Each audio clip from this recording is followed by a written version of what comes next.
ভারতের seven sisters খ্যাত মণিপুরে মিয়ানমার থেকে আসা যোদ্ধারা প্রবেশ করছেন। আর এই বিদ্রোহীদের হাতে rocket launcher, sniper, M60, M4 এর মতো আধুনিক অ্যাসল্ট রাইফেল রয়েছে। যেখানে মণিপুর রাজ্য জুড়ে ইন্টারনেট বন্ধ, সেখানে বিদ্রোহীরা ব্যবহার করছেন ইলন মাস্কের মতো স্টারলিংক ইন্টারনেট। আধুনিক আমেরিকান অস্ত্র আর স্যাটেলাইট ইন্টারনেট কোথায় পাচ্ছেন বিদ্রোহীরা, তা নিয়ে চিন্তিত ভারতের মোদী সরকার। আর এতে করেই সংঘাতের নতুন মাত্রা যুক্ত হয়েছে মণিপুরে। কেন মিয়ানমার থেকে আসা যোদ্ধারা ভারতের এই রাজ্যটিতে সংঘাত সৃষ্টি করছেন, আর এর পরিণতি কি হতে পারে ভারতের জন্যে? ভৌগোলিক আয়তনের বিচারে দক্ষিণ এশিয়ার বৃহত্তম এবং বিশ্বের সপ্তম বড় রাষ্ট্র ভারত। সুপ্রাচীন কাল থেকেই ভারতীয় উপমহাদেশ অর্থনৈতিক সমৃদ্ধি এবং সাংস্কৃতিক ঐতিহ্যের জন্য সুপরিচিত। অন্যদিকে জনসংখ্যার বিচারে এটি বিশ্বের সর্বাধিক জনবহুল রাষ্ট্র। 28 প্রদেশের এই দেশটি পৃথিবীর বৃহত্তম গণতান্ত্রিক রাষ্ট্র হিসেবে প্রসিদ্ধ। ভারতের পশ্চিমে পাকিস্তান, উত্তর পূর্বে চীন, নেপাল ও ভুটান এবং পূর্বে বাংলাদেশ ও মিয়ানমারের অবস্থান। অন্যদিকে ভারত মহাসাগরে অবস্থিত শ্রীলঙ্কা, মালদ্বীপ এবং ইন্দোনেশিয়ার অবস্থান। ভারতের মোট 28টি রাজ্য এবং কেন্দ্র শাসিত রাজ্য রয়েছে 5টি: অরুণাচল, আসাম, মণিপুর, মেঘালয়, মিজোরাম, নাগাল্যান্ড এবং ত্রিপুরা। মূলত ভারতের উত্তর পূর্বাঞ্চলীয় এই 7 রাজ্যকে সেভেন সিস্টার্স নামে পরিচিত। সেভেন সিস্টার্সের 4টি রাজ্যের সাথে বাংলাদেশের সীমান্ত সংযোগ রয়েছে। অবস্থানগত দিক দিয়ে সেভেন সিস্টার্স ভারতের মূল ভূখণ্ড বা রাজধানী থেকে অনেকটা দূরে। নৃতাত্ত্বিক ও সাংস্কৃতিক দৃষ্টিকোণ থেকে এসব অঞ্চলের সঙ্গে মিয়ানমারের সাদৃশ্য সবচেয়ে বেশি। মণিপুর উত্তর পূর্ব ভারতের একটি স্থলবেষ্টিত রাজ্য। রাজধানী ইম্ফল। এর উত্তরে নাগাল্যান্ড, দক্ষিণে মিজোরাম, পশ্চিমে আসাম আর পূর্বে মিয়ানমার দেশটির অবস্থান। 22,327 বর্গ কিলোমিটার জুড়ে রাজ্যটির অবস্থান। 1947 সালে মণিপুর স্বাধীন রাজ্য হিসাবে আত্মপ্রকাশের ইচ্ছা প্রকাশ করে। পার্শ্ববর্তী তখনকার বার্মা বা বর্তমান মিয়ানমারের আগ্রাসী মনোভাবে 1949 সালে রাজা বোধচন্দ্র সিং ভারত অন্তর্ভুক্তির সম্মতিপত্রে স্বাক্ষর করেন। 1956 সালে এটি কেন্দ্রশাসিত রাজ্য হয় এবং 1972 সালে তা পূর্ণ রাজ্যের মর্যাদা পায়। মণিপুর বাংলাদেশের পূর্বে এবং মিয়ানমার সীমান্তে অবস্থিত ভারতের একটি পাহাড়ি রাজ্য। এতে প্রায় 33 লাখ মানুষের বসবাস। এই জনসংখ্যার প্রায় অর্ধেকেরও বেশি মেইতি সম্প্রদায়ের। আর এই রাজ্যটিতে প্রধান সংখ্যালঘু আদিবাসী হিসাবে কুকি ও নাগা সম্প্রদায়ের মানুষ শতকরা 43% বসবাস করেন। ভারতের মণিপুর রাজ্যের সমস্যার কথা এশিয়া ছাড়িয়ে ইউরোপ, আমেরিকা পর্যন্ত পৌঁছেছে। এখন এটার নিরীহ সমস্যা নেই। ভারতের এই রাজ্যটি এখন জাতিগত সমস্যার আতুরঘর হয়ে উঠেছে। এই সহিংসতায় রাজ্যটির পাশাপাশি ভারতের সার্বভৌমত্বকে চরম বিপদে ফেলেছে। মণিপুরের সংঘাতের মূল কারণ মেইতি এবং কুকি সম্প্রদায়ের মধ্যে ঐতিহাসিক অস্থিরতা।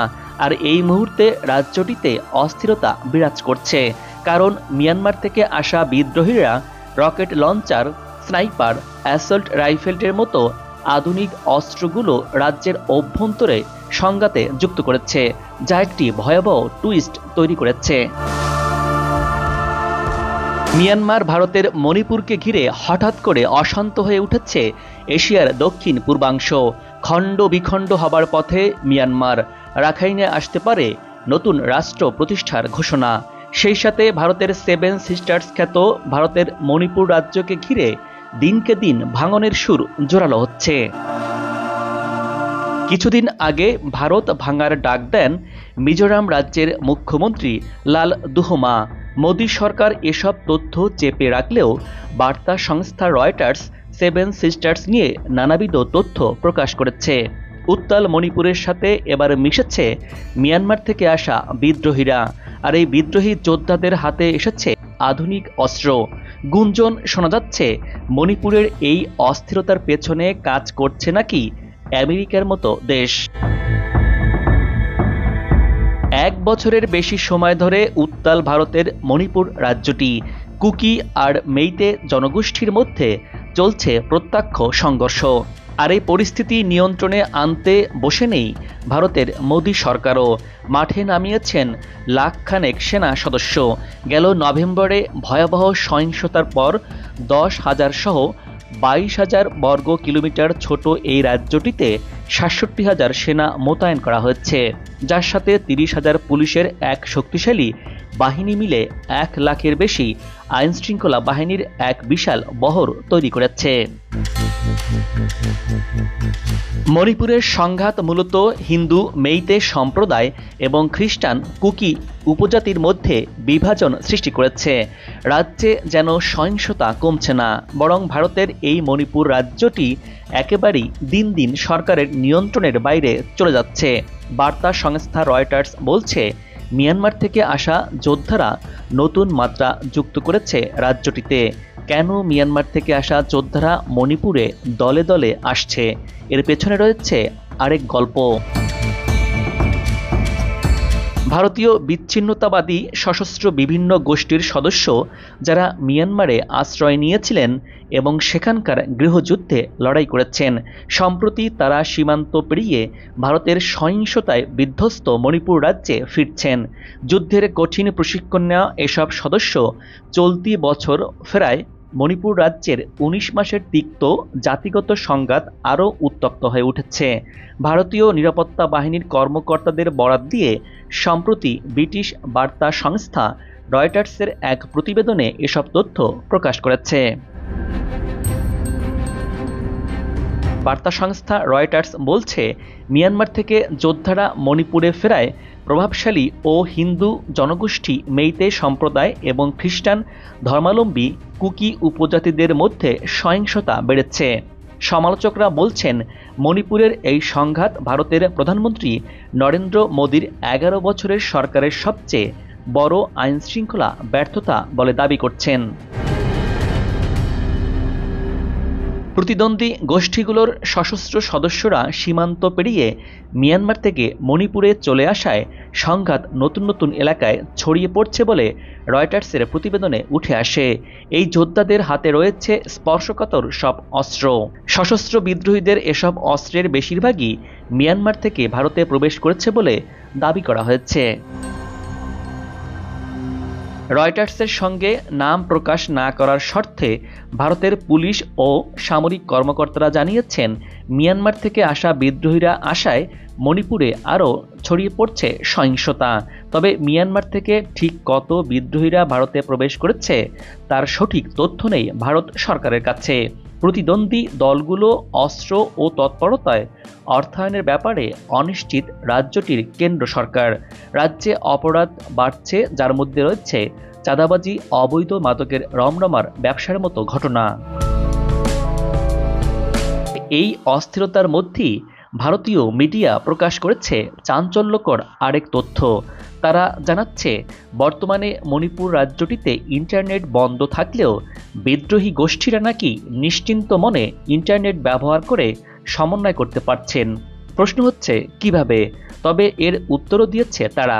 বলছে, বিদ্রোহীদের মধ্যে ব্যবহৃত হচ্ছে যুক্তরাষ্ট্রের নবনিযুক্ত মার্কিন প্রশাসনের মন্ত্রী এবং বিশ্বের সবচেয়ে বড় ধনী ইলন মাস্কের স্টারলিংকের মতো স্যাটেলাইট নির্ভর ইন্টারনেট। আর এই খবর প্রকাশের পর ভারত জুড়ে নতুন আলোচনার সৃষ্টি হয়েছে। আন্তর্জাতিক মহলে এবার প্রশ্ন উঠছে, ভারতের এই রাজ্যটির অস্থিরতার পেছনে কোনো বিদেশি রাষ্ট্রের নজর আছে কিনা, বিশেষ করে যুক্তরাষ্ট্রের। ভারতে এখনও স্টারলিংকের ব্যবসা চালু হয়নি, তাই প্রশ্ন উঠছে মণিপুর সহ নিষিদ্ধ অঞ্চলগুলোতে এই স্যাটেলাইট সেবা পাওয়া যাচ্ছে, তা নিয়ে দুশ্চিন্তার রেখা দীর্ঘ হচ্ছে মোদী সরকারের। গেল কয়েক বছর ধরে ভারতের 7 সিস্টার্স অঞ্চলকে ঘিরে খ্রিস্টান রাষ্ট্র গঠনের গুঞ্জন শোনা যাচ্ছে, কিছুদিন আগে মিজোরামের মুখ্যমন্ত্রী লালদুহুমা যুক্তরাষ্ট্রে এই রাষ্ট্র গঠনের আলোচনাও করে এসেছেন এমন গুঞ্জন শোনা যাচ্ছে আন্তর্জাতিক মিডিয়ায়। মিয়ানমারের ভেতরে যেমন অস্থিরতা বিরাজ করছে, তেমনি ভারতের সেভেন সিস্টার্স খ্যাত মণিপুর রাজ্যেও অস্থিরতা ছড়িয়ে পড়ছে। আর তাই ভারতের নতুন ভাঙন, নতুন খ্রিস্টান রাষ্ট্র গঠন আর আমেরিকার জড়িত থাকার খবরের সত্যতা কতটুকু তা হয়তো সময় স্পষ্ট করে বলে দেবে। আর এমনটাই বলছেন আন্তর্জাতিক বিশ্লেষকরা।